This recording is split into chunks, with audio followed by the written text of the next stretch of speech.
ঘন্টায় কত পিস করে সুতা কাটো? হ্যাঁ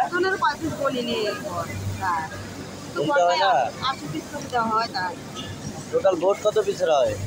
80 পিস। 80 পিস করে বোর্ড কাটো। কয়জন? 3 জনের সুতা কাটো? 80 পিস হলে 3 জনের মধ্যে ভাগ করলে কত পিস করে ভাগে পড়ে বলো দেখি? হ্যাঁ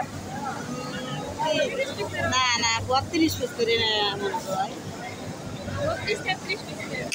কেমনে? 3 জন? 32 এর 3 জন না 2 জন? তাহলে আবার কেমনে হইলো? 25 27 পিস হয় তাই। এই যে হ্যালো, এইখানে তো পলি আছে, পলি থাকার পরও কেন হাতের মধ্যে স্টিকার রাখতো? হ্যাঁ এটা আবার কেমন অভ্যাস? পলিথিনে রাখবা। আর এই যে সাদা বডির কাজ করতেছো অথচ তোমার আমি যে কতটা শত। আচ্ছা নতুন আসছো ঠিক আছে, হাত মোজা পরো নাই কেন? হাত মোজা লাইন টিপে বলে নিয়ে নাও। হ্যাঁ